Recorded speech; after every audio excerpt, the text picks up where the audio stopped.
The Lellan Top Show is brought to you by My Store Hub, her store online. Cooker की अगली सीटी से पहले ना ये ढाबा ऑनलाइन कर देना है।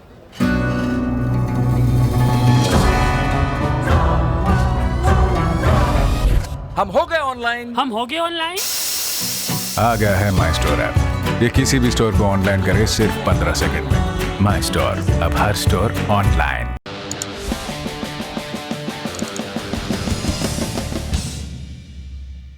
नमस्ते, मैं हूं निखिल और आप देख रहे हैं दी ललन टॉप शो।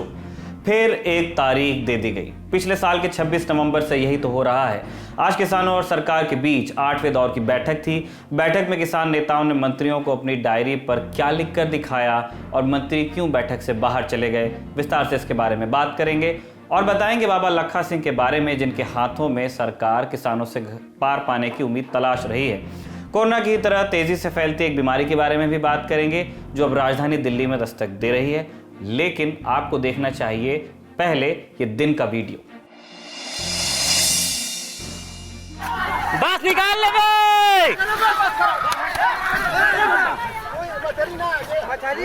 अबे पर फालतू मार डा यार।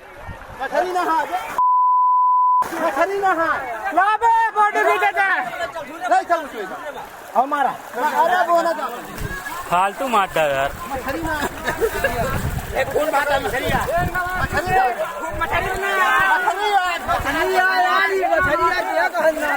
घर भर खाइयो बे, भंडारा कर काहे बे।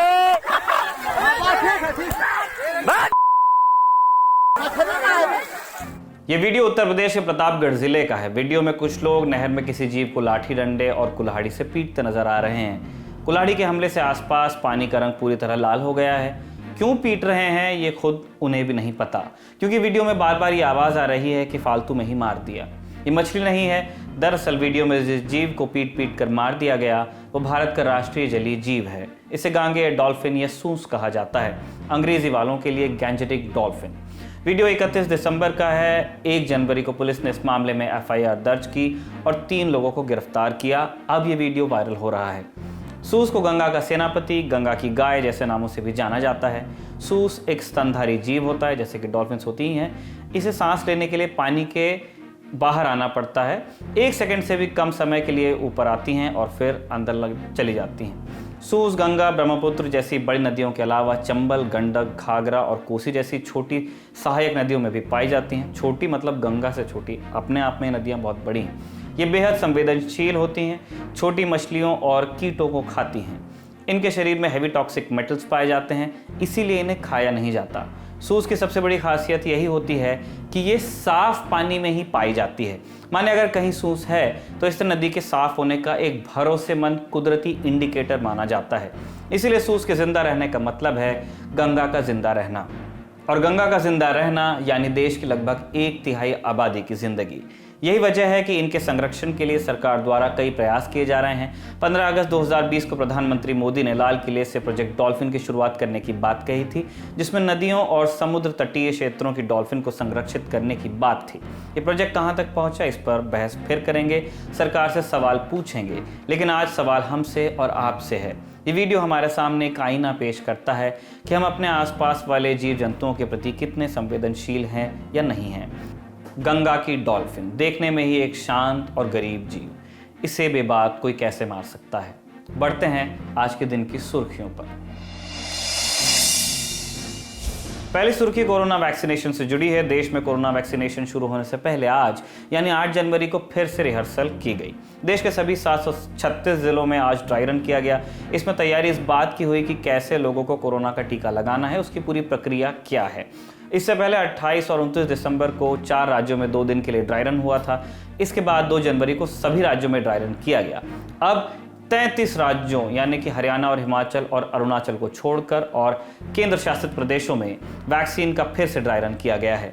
केंद्रीय स्वास्थ्य मंत्री हर्षवर्धन ने दिल्ली के Rajiv Gandhi super speciality hospital में वैक्सीन ड्राई रन प्रोग्राम का निरीक्षण किया और उसके बाद चेन्नई का भी दौरा किया। डॉक्टर हर्षवर्धन ने फ्रंटलाइन वर्कर्स और सरकारी कर्मचारियों की हौसला अफजाई करते हुए कहा कि डॉक्टर्स और वैज्ञानिकों ने बेहतरीन काम किया है। देश में कोरोना के नए स्ट्रेन के मामले लगातार बढ़ते जा रहे हैं। कुल संक्रमितों की संख्या अब 82 हो गई है। सभी संक्रमितों को क्वारंटीन सेंटर में रखा गया है। दिल्ली से यूके के बीच फिर से फ्लाइट सर्विस शुरू हुई है, जिसे लेकर दिल्ली सरकार ने गाइडलाइंस भी जारी की हैं। यूके से आने वाले सभी यात्रियों का दिल्ली एयरपोर्ट पर RT-PCR टेस्ट अनिवार्य रूप से किया जाएगा। पॉजिटिव आने वाले यात्रियों को अलग से आइसोलेट किया जाएगा, जबकि नेगेटिव आने वाले यात्रियों को भी 7 दिन इंस्टीट्यूशनल क्वारंटीन और 7 दिन होम क्वारंटीन में रहना होगा। दिल्ली के मुख्यमंत्री अरविंद केजरीवाल ने कोरोना के नए स्ट्रेन के खतरे को देखते हुए केंद्र सरकार से अपील की थी कि यूके से आने वाली फ्लाइट्स पर 31 जनवरी तक बैन बढ़ाया जाए। दूसरी सुर्खी बदायूं में हुए कथित गैंगरेप और हत्या के मामले को लेकर है। बीती रात केस में मुख्य आरोपी पुजारी सत्यनारायण को गिरफ्तार कर लिया गया। सत्यनारायण बदायूं के मेवली गांव में उस मंदिर का पुजारी है जहां महिला के साथ कथित गैंगरेप हुआ, जिस कैंपस में। खबर यह है कि पुजारी सत्यनारायण और महिला एक दूसरे को पहले से जानते थे और घटना वाले दिन भी आरोपी ने महिला के फोन पर कॉल किया था। आरोपी की आज मेडिकल जांच हुई। फोरेंसिक टीम ने आज मौका वारदात पर जाकर साक्ष्य जुटाए। मामले में जांच कितनी आगे बढ़ी, SSP से सुनिए। ये उगेती थाना क्षेत्र में हुई घटना के संदर्भ में IPC 376D और 302 के अंतर्गत मुकदमा दर्ज किया गया था। इसमें 3 नामजद अभियुक्त थे, जिनमें से 2 की गिरफ्तारी पूर्व में ही कर ली गई थी। तीसरा जो अभियुक्त फरार था, जिस पर 50,000 का इनाम था, उसे भी ग्राम मेवली के निकट पकड़ लिया गया है। पुलिस इन्वेस्टिगेशन कर रही है, इंटरोगेशन कर रही है और जो भी तथ्य और सबूत एविडेंस सामने आएंगे उनके आधार पर आगे कार्रवाई की जाएगी। 7 जनवरी के शो में हमने पीड़ित परिवार से मिलने गई NCW की सदस्य चंद्रमुखी देवी का बयान आपको सुनाया था। चंद्रमुखी देवी ने कहा था कि अगर महिला शाम को अकेले घर से बाहर नहीं निकलती या घर के किसी मर्द के साथ जाती तो ये घटना नहीं होती। अब चंद्रमुखी देवी को लगता है कि उनके बयान से किसी को ठेस पहुंची और उन्हें माफ़ी मांगनी चाहिए। उन्होंने कहा कि अगर उनके बयान से किसी को ठेस पहुंची है तो वो अपना बयान वापस लेती हैं। आज all India democratic women's association, all India progressive women's association और ऐसे कई संगठनों ने मिलकर साझा बयान जारी किया। चंद्रमुखी देवी के बयान को शर्मनाक बताया और साथ में ही उसे सामंतवादी कहा और NCW के सदस्य पद से हटाने की मांग की। अगली सुर्खी अमेरिका से है। अमेरिकी संसद पर 6 जनवरी को ट्रंप समर्थकों के हमले की हर कोई निंदा कर रहा है। इस हमले में अब तक 5 लोगों की मौत हो चुकी है। 4 का आंकड़ा पहले था, अब एक और व्यक्ति की मौत हुई है। राजधानी वॉशिंगटन के कैपिटल हिल इलाके में ट्रंप समर्थकों ने जो तांडव किया, उसके 24 घंटे बाद राष्ट्रपति ट्रंप ने लोगों के नाम एक संदेश दिया। 2 मिनट 41 सेकंड के इस वीडियो में उन्होंने हिंसक प्रदर्शनकारियों की निंदा की। उन्होंने कहा कि इस घटना से उन्हें गहरी चोट पहुंची है। जिन्होंने भी कानून अपने हाथ में लिया है, उन्हें इसकी कीमत चुकानी होगी। 6 जनवरी की घटना के बाद कई सीनेटर्स ने ट्रंप पर महाभियोग चलाने की पहल की थी और उपराष्ट्रपति माइक पेंस को इस पर एक्शन लेने को कहा था। अब जब महाभियोग का खतरा बढ़ने लगा है तो डोनाल्ड ट्रंप की ओर से बयान दिया गया है। इससे पहले बीते दिन भी डोनाल्ड ट्रंप ने कहा था कि वो चुनाव नतीजों से खुश नहीं है, चुनाव में धांधली की गई है। चौथी सुर्खी पाकिस्तान से है। लश्कर ए तैयबा के ऑपरेशंस कमांडर आतंकी ज़कीउर रहमान लखवी को 5 साल की सज़ा सुनाई गई है। 3 मामलों में उसे 5 साल की सज़ा हुई है, लेकिन ये कंकरेंट सेंटेंस है, माने तीनों सज़ाएं साथ साथ चलेंगी तो लखवी 5 साल जेल में रहेगा। टेरर फंडिंग से जुड़े एक मामले में कुछ दिन पहले लखवी को गिरफ्तार किया गया था। आज यानी 8 जनवरी को लाहौर की एंटी टेररिज्म कोर्ट ने उसकी सज़ा का ऐलान किया। लखवी पर आरोप था कि वो डिस्पेंसरी के नाम पर पैसा इकट्ठा करता था और उसका इस्तेमाल आतंकी गतिविधियों के लिए नए आतंकियों को तैयार करने में करता था, टेरर फाइनेंसिंग। ज़कीउर रहमान लखवी साल 2008 में हुए मुंबई आतंकी हमले का मास्टरमाइंड माना जाता है। इस साल जनवरी-फरवरी में financial action task force FATF की एक बैठक होनी है। ये संस्था सदस्य देशों को आतंक के खिलाफ लड़ने के लिए पैसा देती है और अगर वो टेरर फाइनेंसिंग करते पाए जाते हैं या ऐसी गतिविधियों को प्रश्रय देते पाए जाते हैं तो अंतर्राष्ट्रीय संस्थाओं से उन्हें मदद मिलने पर रोक भी लगाती हैं। लंबे वक्त से पाकिस्तान पर यहाँ ग्रे लिस्ट में जाने की तलवार लटकी है। ऐसा अक्सर देखा गया है कि बैठक से पहले पाकिस्तान आतंकियों पर इस तरह के एक्शन लेते आया है। ऐसा भी हुआ है कि उन्होंने आतंकवादियों को एक ही मामले में 1 से ज़्यादा बार सज़ा सुनाई है, सिर्फ इसलिए क्योंकि FATF की मीटिंग आने वाली है। सुर्खियों के बाद अब चलते हैं आज की बड़ी खबर पर। तस्वीर में जो दिख रहे हैं वो किसान नेता हैं। फोटो की लोकेशन दिल्ली का विज्ञान भवन और डायरी के पन्ने पर जो ये लिखा गुरुमुखी स्क्रिप्ट में आप देख रहे हैं उसका मतलब है या मरेंगे या जीतेंगे। आज किसान नेताओं की सरकार के साथ 8वें दौर की बैठक से इसी तरह की तस्वीरें सामने आई। मीटिंग से पहले ये उम्मीद की जा रही थी कि शायद बात आगे बढ़े, जैसा कि पिछले 7 दौरों में किया गया था, लेकिन आज की बैठक का भी सार शून्य रहा। मीटिंग से पहले बात जहां फंसी थी अभी भी वहीं फंसी है। करीब 2:45 बजे आज की मीटिंग शुरू हुई थी और 5 बजे खत्म हुई। पुरानी बैठकों के बजाय जल्दी खत्म हुई है कंपैरेटिवली। आज की बैठक में शुरू से ही किसानों ने सरकार से पूछा कि क्या वो तीनों कानून खत्म करेंगे। कुछ किसान नेताओं ने मरेंगे या जीतेंगे लिखा पन्ना सरकार के अधिकारियों और मंत्रियों को दिखाना शुरू कर दिया, लेकिन जब मंत्रियों ने कानून खत्म करने वाली बात पर हामी नहीं भरी तो किसान नेताओं ने बैठक के बीच में ही मौन धारण कर लिया। इसके बाद मंत्री उठकर बैठक से बाहर चले गए। जब बैठक दोबारा शुरू हुई तो भी किसान अपनी मांगों पर अड़े रहे। सूत्रों से खबर ये मिली है कि किसान नेता बलबीर सिंह राजेवाल ने मंत्रियों को कह दिया कि आपको कृषि के क्षेत्र में दखल का हक ही नहीं है, आप चाहते ही नहीं है कि ये मसला हल हो, क्यों वक्त बर्बाद कर रहे हैं। आप हमें बता दीजिए कि कानून कब खत्म करेंगे तो हम प्रदर्शन खत्म कर देंगे।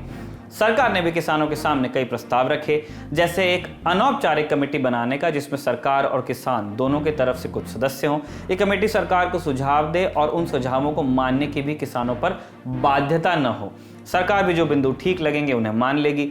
सरकार ने सुप्रीम कोर्ट में भी डे टू डे हियरिंग के लिए जाने का प्रस्ताव रखा। हालांकि इन पर किसानों से सहमति नहीं बन पाई। बैठक से बाहर आकर किसानों ने क्या कहा, सुनिए। आज की मीटिंग बेसिट्टा रही। आज की मीटिंग में हम आए थे कि सरकार कोई इसका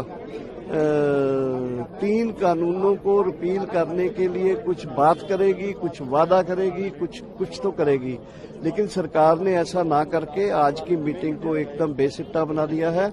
और 15 को फिर मीटिंग का प्रपोजल है। 15 से पहले हम डे आफ्टर टुमारो यानी कल परसों अपनी बात करेंगे, अपनी मीटिंग करेंगे। और इस बीच 11 तारीख को एक बड़ा सुप्रीम कोर्ट में सुनवाई होगी। उससे क्या निकलता है वो भी हमारी अगली बातचीत को असर डालेगा।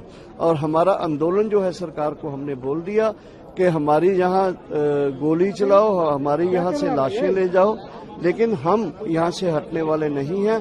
वो चाहे गवर्नमेंट ऑर्डर करे या कल को सुप्रीम कोर्ट भी ऑर्डर करे, ये लोग जो है निश्चय से आए हैं कि वो बैठे रहेंगे और ये आंदोलन की कामयाबी के बाद ही यहाँ से हटेंगे। कृषि मंत्री नरेंद्र सिंह तोमर का पक्ष भी आप जान लीजिए। कोई और विकल्प अगर यूनियन दे तो सरकार उस पर विचार करेगी, लेकिन बहुत देर तक चर्चा के बाद भी कोई विकल्प आज प्रस्तुत नहीं किए जा सके और इसलिए आज चर्चा का दौर यहीं स्थगित हुआ। और यूनियन और सरकार दोनों ने मिलकर ये तय किया है कि 15 जनवरी को पुनः दोपहर 12 बजे वार्ता के लिए इकट्ठा होंगे। वो लोग भी अपने यहाँ बात करेंगे, हम लोग भी अपने यहाँ बात करेंगे और मुझे आशा है कि 15 तारीख की जो बैठक होगी उसमें कोई समाधान ढूंढने में हम लोग सफल होंगे। अगली बैठक अब 15 जनवरी को होगी। किसानों और सरकार के झगड़े में कल से एक और नाम की चर्चा हो रही है, बाबा लखा सिंह। नानकसर गुरुद्वारे के प्रमुख हैं ये। इनका नाम क्यों सुर्खी में है, इन पर बात करते हैं। आंदोलन के बीच बाबा लखा सिंह का नाम पहली बार तब आया जब 7 जनवरी को केंद्रीय कृषि मंत्री नरेंद्र सिंह तोमर ने इनसे मुलाकात की। इसी के बाद से एक कयासबाजी होने लगी कि क्या सरकार बाबा लखा के जरिए किसान आंदोलन खत्म करने के लिए कोई विकल्प खोज रही है। ये भी बात सामने आई कि बाबा लखा सिंह एक फॉर्मूला सामने रख सकते हैं जिस पर सरकार और किसानों के बीच सहमति बन सकती है।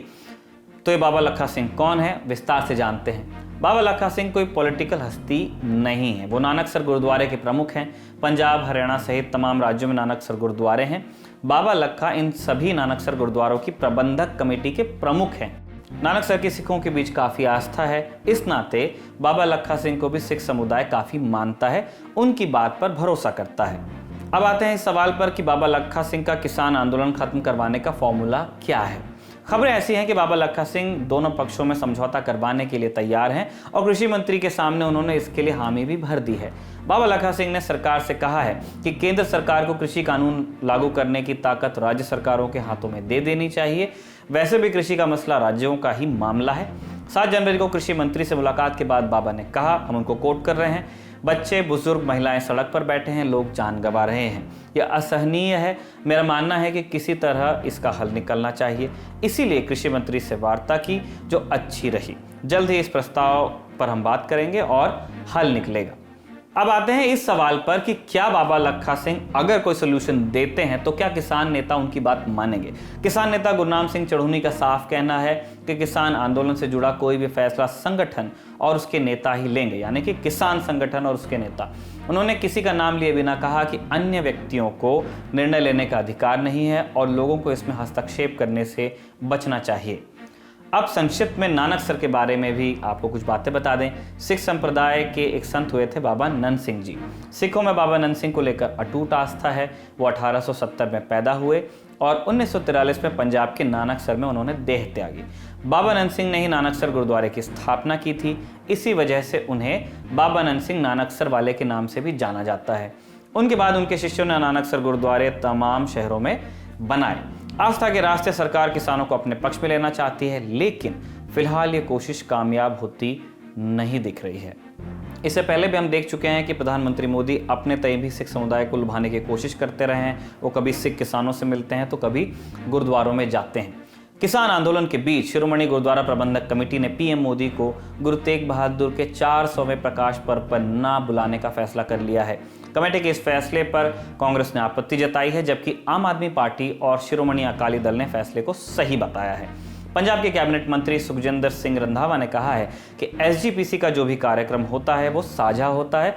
गुरु तेग बहादुर भी पूरे देश के हैं, ऐसे में प्रधानमंत्री को इस कार्यक्रम में ना बुलाए जाने का फैसला सही नहीं है। जबकि अकाली दल के नेता और पूर्व मंत्री दलजीत सिंह चीमा ने कहा है कि कांग्रेस के नेता इस मुद्दे को राजनीतिक ना बनाएं। ये एक धार्मिक संस्था की तरफ से लिया गया एक फैसला है, जो कि एक स्वतंत्र संस्था है और अपने फैसले लेने के लिए स्वतंत्र है। बड़ी खबर में अब बात करेंगे देश के कई हिस्सों में तेजी से फैल रही कोरोना जैसी एक और वायरस जनित बीमारी की। वैसे हम इसको कोरोना जैसा कह रहे हैं तो हम इसके वायरल नेचर की बात कर रहे हैं। कोरोना जितना खतरनाक, हम इसको अपने तरफ से नहीं बता रहे हैं। किसी तरह के डर में आपको तुरंत जाने की जरूरत नहीं, हम सतर्कता की तरफ से हैं। बर्ड फ्लू बीमारी से अब तक देश में लाखों पक्षी मर चुके हैं। शुरू में ये बीमारी राजस्थान, हरियाणा, हिमाचल प्रदेश और मध्य प्रदेश इन 4 राज्यों में पाई गई थी, लेकिन अब हरियाणा, दिल्ली समेत देश के कई और हिस्सों में भी बीमारी फैलने की आशंका जताई जा रही है। हरियाणा के पंचकुला में अब तक 4.5 लाख से ज्यादा पक्षी मारे जा चुके हैं। केंद्र की एक्सपर्ट्स की टीम ने जांच के बाद बताया है कि पंचकुला के बरवाला इलाके में बर्ड फ्लू से ही पक्षियों की मौत हो रही है। यानी अब राजस्थान, एमपी, हिमाचल प्रदेश और केरल के साथ साथ हरियाणा में भी बर्ड फ्लू फैलने की आधिकारिक पुष्टि हो गई है। दिल्ली में भी बर्ड फ्लू जैसे मामले आ रहे हैं। दिल्ली में मयूर विहार फेज 3 के पार्क में करीब 100 कौवे मरे हुए मिले। मयूर विहार वही जगह है जहां पे हमारे बुलेटिन के एडिटर्स में से एक नेगी जी उसके पास ही रहते हैं, उनका आना जाना लगा रहता है। खैर, खबर पे वापस लौटते हैं। आशंका है कि इतनी बड़ी संख्या में एक साथ बर्ड फ्लू से कौवों की मौत हुई होगी। मयूर विहार में भी अभी जांच चल रही है। हरियाणा और दिल्ली के पड़ोसी यूपी में भी बर्ड फ्लू के मामलों को लेकर चौकसी बरती जा रही है। मध्य प्रदेश के पड़ोसी राज्य छत्तीसगढ़ में भी पक्षियों की मौत के मामले सामने आए हैं। छत्तीसगढ़ के गांव में 4 कौवे मरे हुए मिले हैं, जिनमें से 3 को जांच के लिए लैब में भेजा गया है। कौवों की मौत बर्ड फ्लू से ही हुई है, अभी इसकी पुष्टि नहीं हुई है। अब एहतियातन छत्तीसगढ़ के सरकारी मुर्गी फार्म्स में भी सैंपल लेकर बर्ड फ्लू की जांच की जा रही है। केंद्र सरकार ने बुधवार को जारी की एडवाइजरी में 4 राज्यों को ही बर्ड फ्लू की चपेट में माना था, लेकिन बाकी राज्यों को भी तैयार रहने के लिए कहा गया है। गुरुवार को केंद्र में पशुपालन और डेयरी विभाग के सचिव ने सभी राज्यों के साथ मीटिंग की, जिसमें राज्यों को जरूरी तैयारियों के लिए कहा गया है।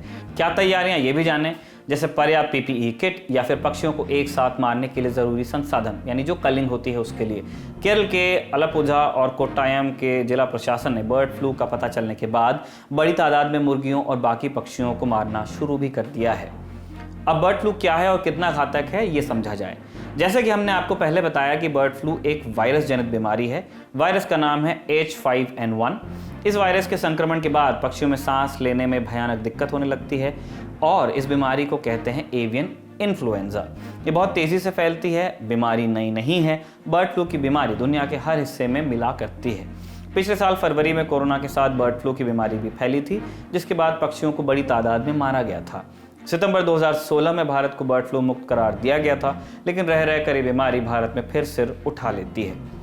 जानिए अब कि बर्ड फ्लू के लक्षण क्या है। एवियन इन्फ्लुएंजा यानी H5N1 पक्षियों से पक्षियों में फैलने वाली बीमारी है और कभी कभार ये पक्षियों से इंसानों को भी हो जाती है, लेकिन इंसानों से इंसानों को बर्ड फ्लू होने के मामले अपेक्षाकृत कम देखने में आते हैं। और इंसानों में अगर ये हो जाए तो इसके लक्षण क्या होते हैं, ये भी आप जानें ताकि आप सतर्क रह सकें। किसी भी सीजनल फ्लू की तरह बुखार, शरीर में दर्द, गले में खराश, नाक बहना, सिर दर्द और थकान जैसे लक्षण होते हैं।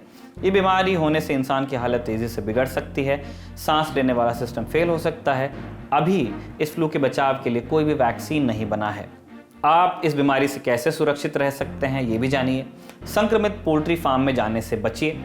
संक्रमित पक्षियों के संपर्क में आने से बचिए। अगर पक्षियों के संपर्क में आ रहे हैं तो डिस्पोजेबल ग्लव्स पहनें। इस्तेमाल के बाद इन्हें नष्ट करें।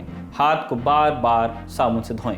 अब एक और बात आती है कि क्या चिकन खाने से या अंडे खाने से भी बर्ड फ्लू हो सकता है। इसका सवाल सेहत के साथ साथ अर्थव्यवस्था से भी है, क्योंकि पोल्ट्री इंडस्ट्री बहुत तगड़ा हिट लेती है जैसे जैसे बर्ड फ्लू के मामले आते हैं। जो इस सवाल है कि चिकन या अंडा खाने से बर्ड फ्लू होता है या नहीं, उसका जवाब एक शब्द में है नहीं।